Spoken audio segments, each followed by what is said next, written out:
Welcome to the Julia and Gino podcast, where business meets family. We explore what the entrepreneur life looks like from a family perspective. We are your hosts, Julia and Gino Barbaro.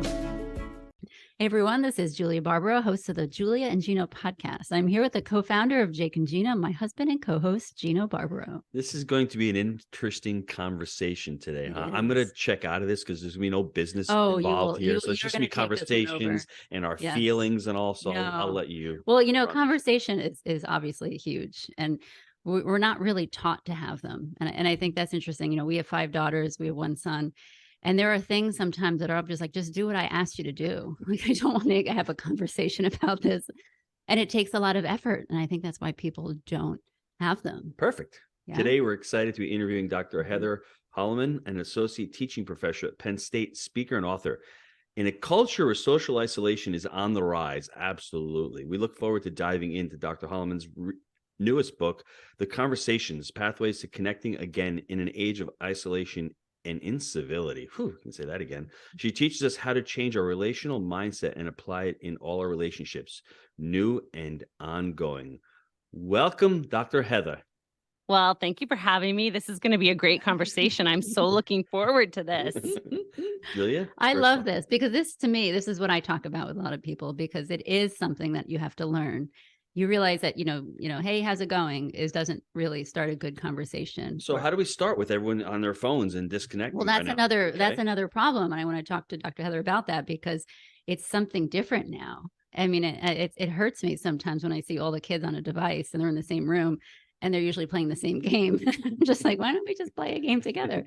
So let's talk about, both of what Gino just said, but let's first start off about, why did you write this book? Where did it come from? And, we all have these ideas to write stuff and, all that stuff, but you actually wrote the book and sent it out. So let's talk about that first. Well, I was really motivated to write this book and to do all the research because one of the greatest passions of my heart is to connect people in loving community. And I was just seeing the epidemic of loneliness on college campuses. And I read this Cigna Health study of 20,000 U.S. adults that said that almost half the population is reporting that they don't have meaningful conversations. They feel lonely, they feel isolated, and it's beginning to affect their health. So I'm looking at my students and I was like, you guys, your health is breaking down. Your mental health is not doing well. And they're linking it to a lack of warm and loving connections. I also was helping them think through the Harvard Grant study, which is the longest research study ever conducted. And it's trying to answer the question, what is the number one determining factor of a happy life? And the answer is warm connections. So my students were like, all right, how do we get those? And so that's what started the journey. Like, how can we rehabilitate this skill of having conversation? What mindsets do we need? How do we just kind of refresh this whole thing to not only improve students' mental health, but their physical health? That's amazing. And, I have to say, dealing with a lot of married couples, this is also an issue with them. And people are like, oh, no, it's good. We're fine. Like, but are you, and you get deep down and it's like, no, you're not. But my husband and I didn't have the best of communication until somewhat recently. I'm going to say 5-ish years ago. Somewhat recently. Throw me under the bus, baby. Okay. I'm not blaming There's the you. bus that went by. I just got thrown underneath it. So that's my question. What goes wrong? What does Gino do wrong in conversation? Because Julia, she's all good. I never blamed you. That's right. I was just putting it out there. You guys are so fun. I love watching you interact. You're right. There is a lot of loneliness in marriages. And I'll tell you, here are the 4 mindsets that all the research shows you need. And usually in a conversation in a marriage, one of those mindsets is missing. So the 4 mindsets you need, even before you start your conversation, is you're going to be curious. A lot of people just have lost the art of being curious about each other. I teach my children. We're committed to what's called interpersonal curiosity, asking great questions about other people. Number 2, you have to believe the best. My marriage was suffering because I approached my husband with judgment, suspicion. when I realized the research behind what it means to give someone what's called unconditional positive regard, it changed my marriage and my relationship with my teen daughters. Heather, you're not the only one. I think my wife was going from that. Well, I'm here shaking my head. That's huge. Yes. All right, we're going to go into each one of these. Keep going. Well, number 3 is just express concern. We're not good at carrying one another's burdens, which is a very biblical concept. As a Christian, I was reading the research and I also saw just a lot of great spiritual wisdom in what does it mean to know what your spouse or your children or your neighbor, what are their major stressors? What thought is keeping them up at night? Do they have any upcoming decisions? And then you express concern. You have supportive communication. You're on the same team. I'm sorry to interrupt, but you're on the same team. Although I may disagree with my wife a lot, although I think she may be right or wrong, we're still on this podcast. We're still on the same team and we're not competing. She could be a rock star. She could beat me at this. It's great, but we're still on the same team. We're still trying to find the same objectives. I think it's funny that you keep talking about this because you are the most competitive person I've ever met. I love this. I'm not competitive. I love it. I'm teasing. Let's hear number 4. Number 4 is just sharing your life. But what I found is once you do a lot of training and work and kind of figure out how to grow in these areas, which for me was really maturity issues. I was self-obsessed, so I'm not curious. I was judgmental and suspicious. I needed to change that. I wasn't good at expressing concern and I wasn't vulnerable with people. But then what I learned in my research is what is called the 3 fresh goals of conversation. A lot of people don't know what a conversation is for. Now in the culture, they think a conversation is argument, that the goal is to win and to shame and to mock. Really what all the research and the Bible, what I read in the Bible was, look, if you're going to have a warm and loving connection, you should always be doing 3 things: encourage, help someone in their personal goals, and lead them to a state of marvel. If you do that, you're going to have wonderful relationships, not only in your family, but in your neighborhood and in your workplace. Can you do that when you disagree with somebody? I mean, I can do that. I just was on with somebody who's slants a little bit more liberal than me, and he has open-minded, and we're conservative. Jake and myself, we were podcasting this individual, and he actually said, I respect that. We can agree to disagree. Yes. And I think people, when they debate, the problem with the debate is somebody has to win and somebody has to lose. Yes. A discussion is, I'm going to have a discussion with Heather. My ideas may be better than hers. I'm going to adopt her ideas, or her ideas are better than mine. That's how we should try to at least converse with others, not by trying to win, but by trying to show. It comes back to the trivium, the logic, and that's what it comes down to, at least in my opinion. And I think we've lost some of that. So not going into a conversation with an agenda, but having an open and honest mind and setting aside the emotions for a little bit. And I think that's right. I think it would really benefit a lot of people out there. But then the problem is that people have their ideology or their whole identity is locked into what they think, and that's the paradigm where they are today. But you're not the same person you are 5 years from now. One of you're the going to things continue to grow. that is missing, the first thing you said is curiosity. A lot of people aren't curious about another person, and I tell a lot of people this. I my whole entire life, I was painfully shy to the point where I didn't talk to anyone. I was very quiet. Oh my goodness. But what I learned was how to listen. I'm a really good listener, and I could get through conversations and not say a word sometimes, but just by nodding my head and saying, wow, that's really interesting. And she's really good at being annoying by doing that too. So she doesn't have to say a word and she can be annoying. So, but one of the things I've learned is a lot of people just want to talk. They just want to tell their side. They're not interested in what is happening on the other side. And so that's where I'm being curious about a person. You really have to be aware that you're not being curious. Yes. And yes. Well, from the time my girls were in kindergarten, we did conversation training at the dinner table, and it began with, will you ask a question where you're curious about your sister or about your mom and dad? Because we're really self-involved. And my students would say, I went on a date. The guy didn't ask me one question. Or, I'll do a workshop and a spouse will say, we have not asked each other a question in 30 years. Right. We just... So just what does it mean to be curious? And the book is really about 6 conversational pathways of curiosity. So you can always be curious about social. Who have you been spending time with? Who are your friends? The emotional is like, how are you? We tend to do that a lot, but it's only one pathway. Physical, ask people how they slept last night or if they've improved anything in their physical space. Cognitive, what have you been thinking about? I no longer say to people, hey, how are you? I'll say, I haven't seen you in a while. What have you been thinking about? I'm really curious. And then volitional is what choices have you been making? And then spiritual, which is my favorite category because I love talking to people about their spiritual lives. But A lot of people forget you have a lot of categories of curiosity and people love it. It's a way to bless people. It's a way to take interest in them. And what happens is you're going to have a warm and loving connection that's going to boost your mental health, your spiritual life, your physical health, because you're forming warm connections. Before we get to the 6 pathways, I have an acronym for everybody to utilize as well. I've heard it called the Ford technique. Yeah, Family, I've heard that.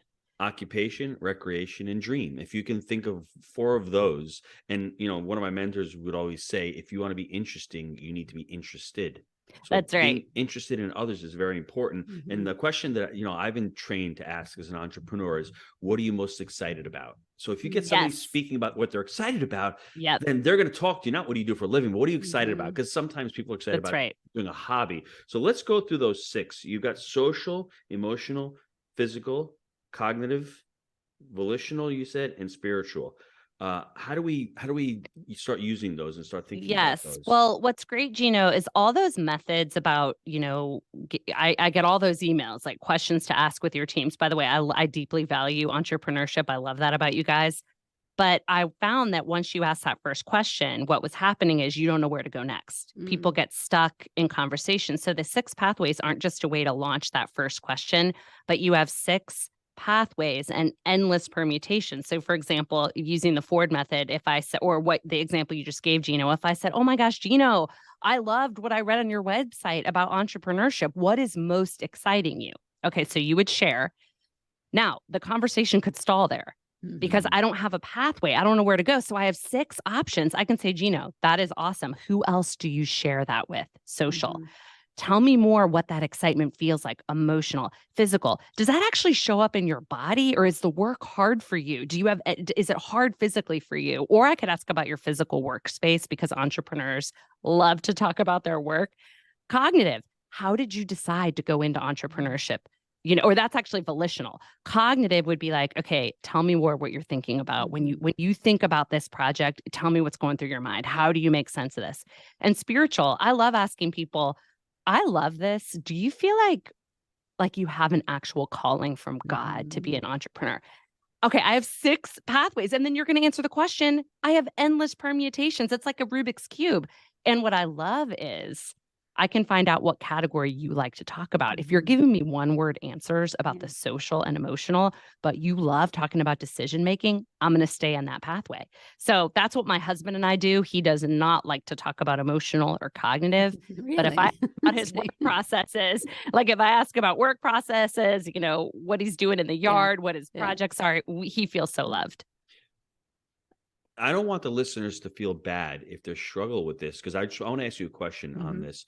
Is it because of our social makeup and the way we needed to survive? Because we have to think about ourselves. We've been trained, I think over generations, to say it's self-preservation. Oh, great. Whatever Julia's doing is great, but I need to preserve myself. And then you grow up in that.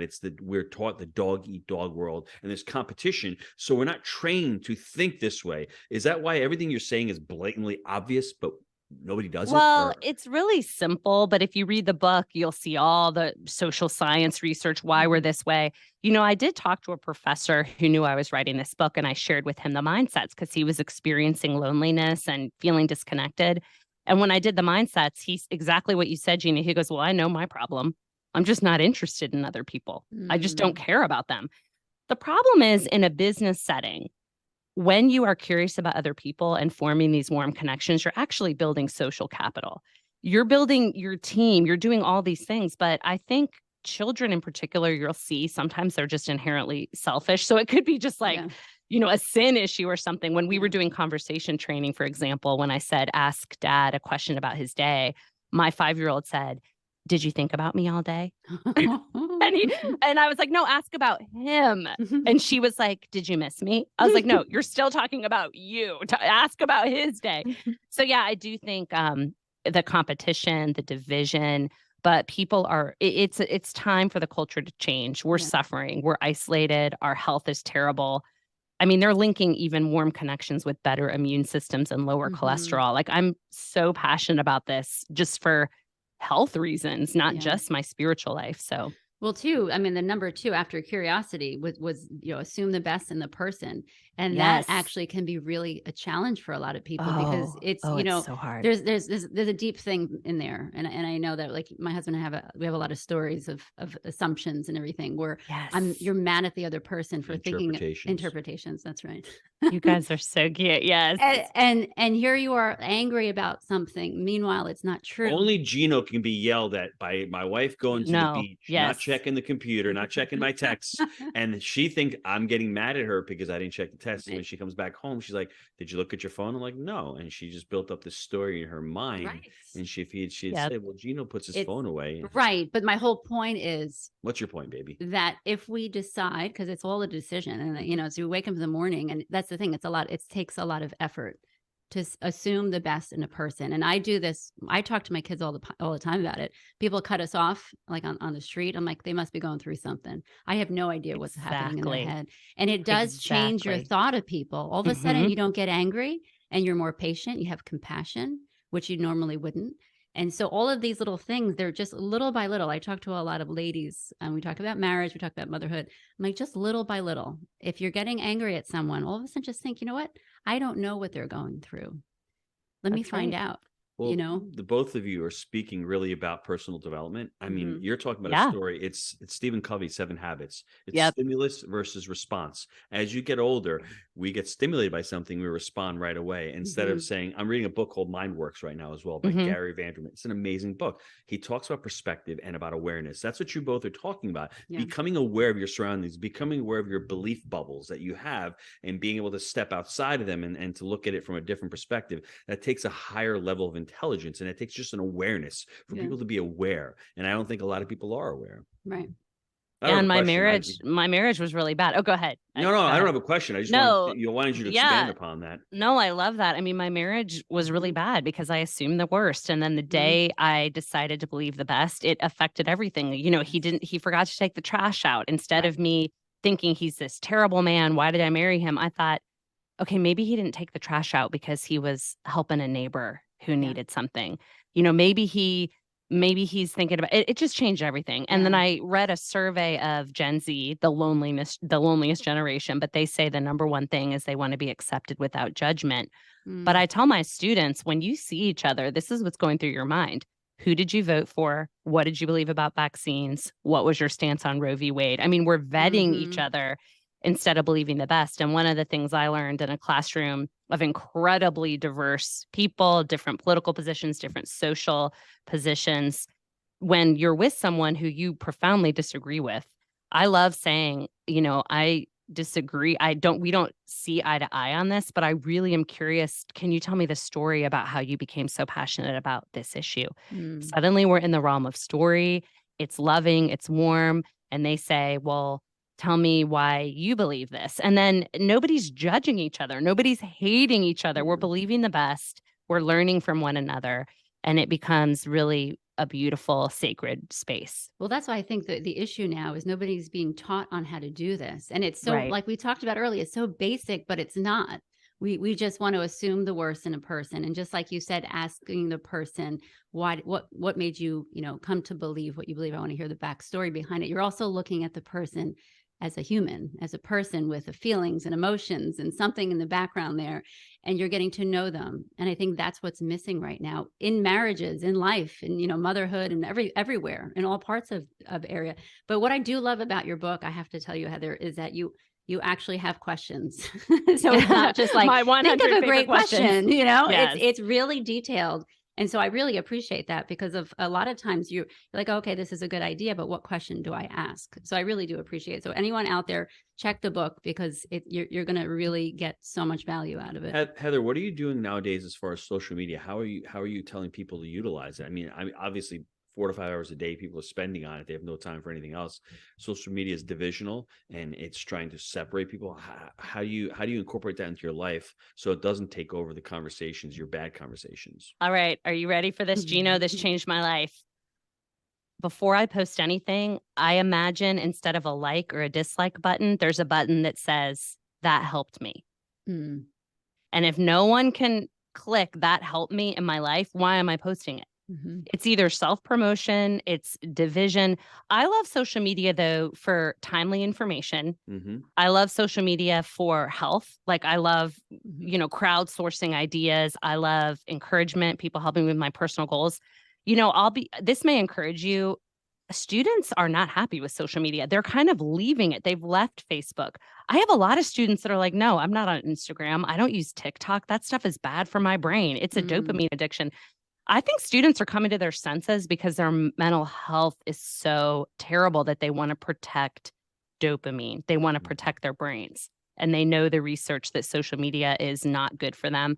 But you can use it wisely. Like today, I posted my 15 questions to ask around the holiday table, and everyone's sharing that and getting excited because in my mind, I was like, this could help someone. Yes.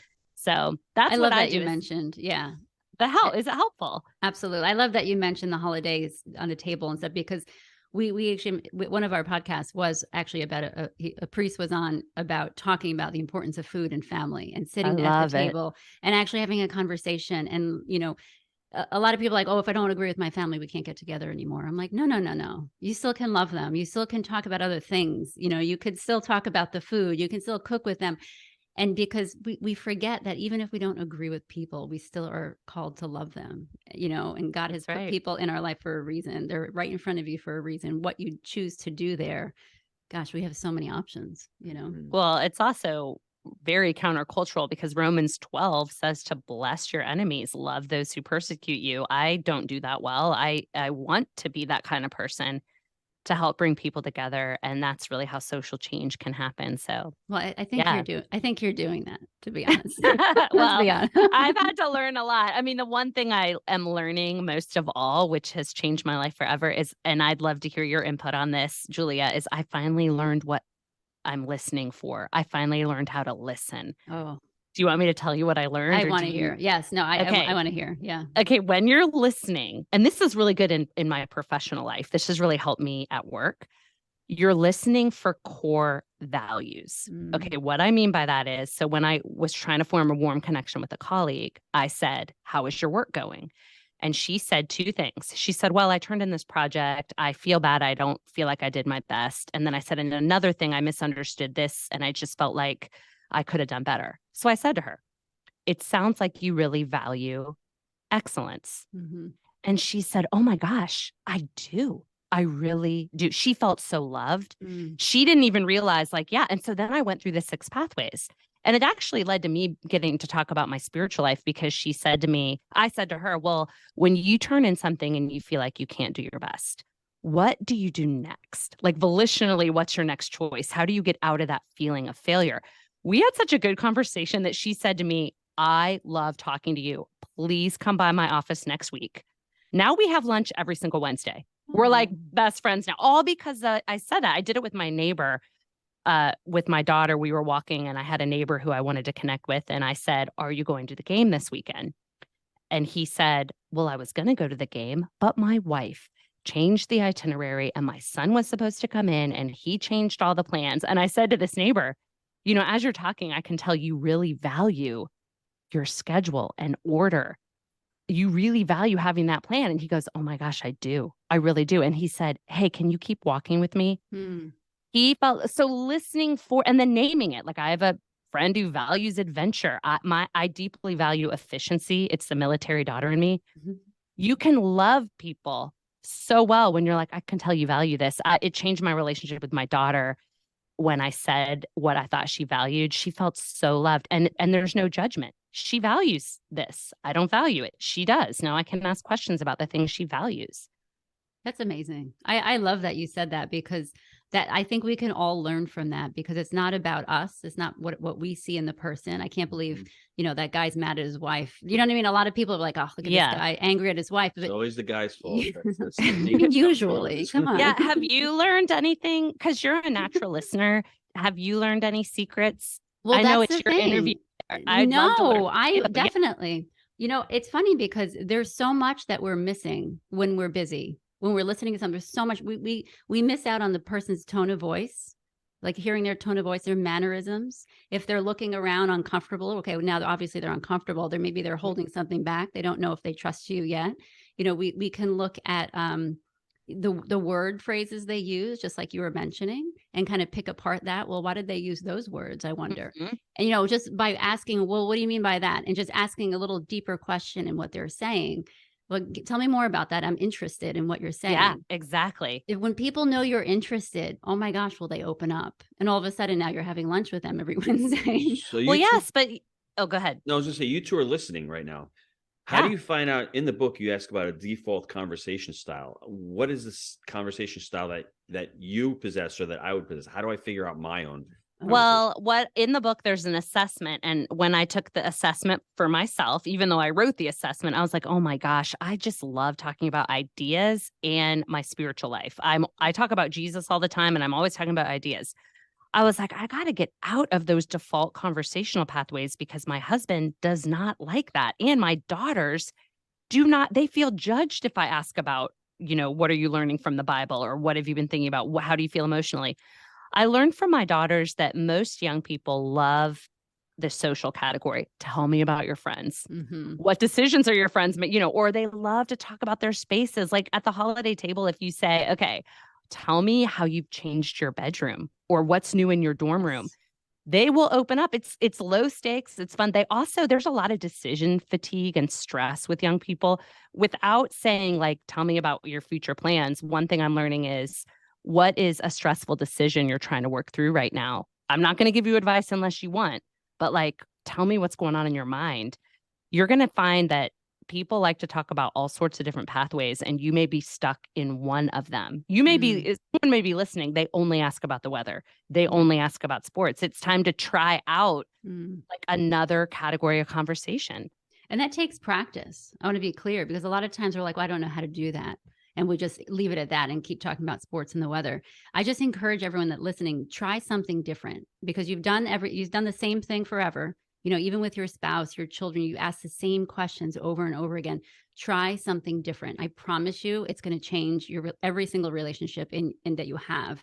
But the hard part is it goes from about us. A lot of the conversations we want about us to the other person. And it's a very selfless type of thing to do. But I love it. I love learning things about people. And a lot of times when we say we're lonely, it's because all we're doing is thinking about ourselves. We don't realize that Yes, there's a whole world out there that are very interesting people. Get to know them. Yes. Well, some people might say at this point, like, I'm going to be doing all the work. I'm going to be selfless. I'm going to ask these great questions. I'm going to have the mindsets and the goals on my conversation partner who hasn't read the book is not going to ask me one thing. What do I do? That's the number one question I'm getting from people. Well, okay, you'll love this, Juliet. You can actually train your conversation partner. So when I'm having a great conversation and I've asked all these great questions and the person has not turned and asked me one thing, I literally say to them, I have had so much fun asking you these great questions. I'm really curious what question you're going to ask me about my life. If they don't know what to say, I tell them, I'm secretly hoping you'll ask me about this. In fact, if you don't know what to ask your conversation partner, you can say, what question do you like people to ask you? You could even say, what question should I definitely not ask you? I ask teenagers that all the time. I'm like, look, I really want to get to know you. What question should I not ask you? And they always say, do not ask about our future plans. It's too stressful. I don't know where I'm going to college. I don't know what I'm doing. I don't know about my internship.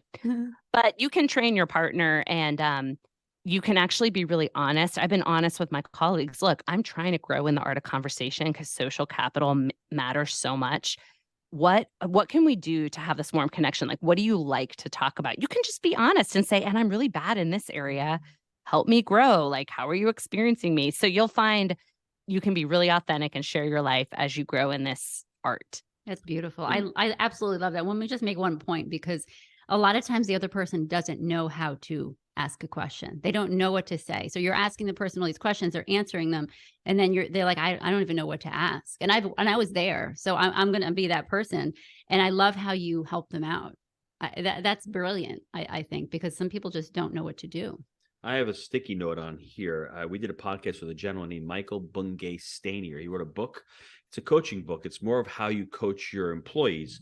And the questions that I have here is, what's on your mind? And what else? What's the real challenge for you? What do you want? How can I help? If you say yes, what do you say no to? And what was most useful to you? Those are questions that are I really love that. empowering questions. Yeah. But my point to that is I went through them really quick. If you want them, listen to them again or listen to the Yeah. podcast we did with him. But those are all really open-ended, empowering questions. And he uses them in a sequence when you're trying to coach your employees or trying to talk to your employees. See, I'm going to throw a little business in know. here. I knew you couldn't would. help Do it. it. I It's was a lot of waiting. volitional. If you notice, they're Yeah. all in the volitional category or emotional. Mhm. So that works great for businesses. I think your listeners are going to love that tip. So like you said, what's on your mind? And what Yeah. else are you talking? What are you struggling with? What's that challenge for you? Because sometimes we can't really express the challenge, but asking that question gives them the opportunity to share what their struggles are. And, how can I help? What can I do? If you're a leader, how can I help? Well, I need some time off. I'm a little pressure. Can we hire somebody else? All these questions really, they are conversational, but they're really, when you're having the conversation, you're a leader, you're more of a coach than anything else. You're just trying to coach people up and trying to listen to them. And that's what I think a lot of people lack. Well, in the business setting, what I would advise in all my research is when you express concern about what they share, I would do a follow-up the next week in the hallway and say, hey, how is that going? What we talked about, because they need to know that you are continuing to be concerned about that. And then the other thing people don't do is they don't share their life. So like if you're a leader and you're like, oh, how was your weekend? And the person shares, and then they say, what about you? What did you do? And you don't go vulnerable. You don't say, you know what? I had a great time, but we were really struggling, at the volleyball game. I kind of got in this argument with the coach. Share your life. You got to be a real person. There's going to be a bond there. And guess what? Your employees, your team, they're going to perform better for you because you're going to have a warm connection. Yeah, I agree 100% with that because, we do talk openly about, our struggles, marriage, personal life, motherhood, all of it. And when I talk, I'm 100% real. I'll tell you anything you want to know because that's the only way we were going to connect with people because everyone used to look at me like she's so perfect. She has her little kids and, she doesn't have any troubles. Great husband. Great husband. Homeschooling, Right. the Yeah, best you know what I mean? husband. I got everything. And I remember one day thinking, where are you getting that from? Like because I never complained about it. So people just assumed. And I thought, my gosh, all these people I know are struggling, but they're all afraid to say something. And I thought, wow, so am I. I'm afraid too. Why am I afraid? That is awesome. Because I don't want to look that I'm having a hard time but once I did, people started opening up. I mean, my husband just had an event and we talked about just working together on stage there. And I just used one word. I used the word lonely in motherhood. And the lady came up to me after. She's like, I heard that word. I just started crying because you understood. And I thought, oh my gosh, that's crazy. That's incredible. But it's real. And that's how you really connect with people is to be human, is to be open and say, yes, things are difficult, but here's what I did. Here's what I still do. And I still struggle. You know what I mean? So I appreciate that you're out there also being like that. That's what we need. Well, you know what I noticed about that is nobody's asking who you voted for or what you believed about vaccines. They're talking about real things like, how are you sleeping with your newborn? How are you doing with the loneliness of motherhood? I don't care who you voted for. How is it? Who's making dinner tonight? Like get into their lives. Their real lives, 100%. That really helps. Yes. I love that. I love that. Heather, before we end the conversation, where can the listeners get a hold of you? Go to your website. Where can they buy the book? Well, you can always buy the book on Amazon or Moody Publishers, but at heatherholleman.com, if you click on books and then click on the 6 conversations, I put up 3 resources for your listeners, all free. You can download an excerpt, you can download my 100 favorite questions, and you can download a little worksheet that kind of goes through how to not get stuck in conversation. That's all at heatherholleman.com. And I also blog every day. And if you go to the November 17th blog, you'll find 15 great questions for the holiday. Holleman. Holleman. That's right. That's right. I love that. Everyone has to look at those questions because they are super powerful and you're going to have the best holidays ever. That's what I'm hoping. My favorite one is, how did you most procrastinate this semester? Ooh. You will get your college students to open up and there'll be so many laughs. You'll learn bizarre things. I'm going to ask my Basically, employees how do you that waste question. time? Yeah. Oh, How do you waste time? Hey, Yes. Julia, how did you I can procrastinate this give you the past whole week? list. Good. I have I a want to whole- know. Do you know, I heard Absolutely. the best answer I got was stress baking. People who bake Ooh. banana bread rather than study for my exam, they will bake banana bread. We were Ooh. laughing so hard about Oh, the that's whole story. hysterical. We learned about the recipe from the grandmother. We learned everything. So anyway, I know I Well, don't that's want to end. awesome. I love want to that. find out. Maybe that's why I cook so much. Yes. Why? Yeah, that's probably why. I just figured No, it it's out. maybe because you have an Italian husband who likes to eat. Maybe that's. the Hey, reason I'm why I half picked so much. Italian. I love There you it. go. Chicken See? Parmesan. Is Oh, my there you go. My favorite. son, that's his favorite. Everything. If I ever ask him, hey, Michael, what do you want? Chicken parm is good, Mom. All right. Do you make biscotti? Do you make your own like Italian treats? I'm We getting have. rainbow. You know the rainbow cookies, Oh, yes. the Italian. Yes. We're having those delivered in a couple days for the holiday because my neighbor knows how to make Italian. Are they called Italian rainbow cookies? I don't know what they're I don't know called. what To the be name honest, are. I That's have actually no They idea. are Everyone knows what they are. so They're good. annoyingly It's good. really hard to get a bakery that'll do it. So we paid her because I was like, you Yeah. need to start. They're She's hard just to doing make. it. Yeah, they're so we good. made them once. It was fun, but then we ate It's a them lot of all, and I layers. don't want them. Yes, it's a So huge. conversations. I think this is a great Yes. podcast, and it's going to launch before the holidays. Yes. So there's a lot of Perfect. tips for everybody. Go back and listen to the show. Go back and listen to the 6 Mhm. pathways. But I do promise everyone listening, it is so 100% worth it to put all this effort into learning how to have a conversation. I promise you, it will change every relationship you have, and even with like the random people at Publix in the grocery store. That's right. Because I've had That's some right. amazing conversations. I've gotten them teary-eyed sometimes. My kids are like, and the Uber "Why, driver. Mom?" Like, I don't know. No, Why my not? hairstylist last night. I got my hair cut last night. If you notice, it's so cute. I did. It looks But adorable. my hairstylist actually said after the haircut, he said, I cannot believe how much I love talking to you. And he was like, look, you've got to come back. I know you come once a year, but you got to come back here in 12 weeks. I'm cutting your hair again. And we're going to talk about this, and that. It was just so cute. Amazing. So you're going to It's find amazing. great success with conversations. Thank you, Heather. Thank you. How are we going to? Yeah, no, it's been incredible. I just want to again thank you for putting yourself out there. I know it's a lot of work to write the book and the blog and everything, but you're doing such an amazing job. Obviously, God has great plans for you. Down below Oh, in the you're show an notes. encourager. Seriously. We got the link in the show notes. So if anybody wants to check the book out, go out and buy it just in time for the holidays. Thank you. Thanks, everyone.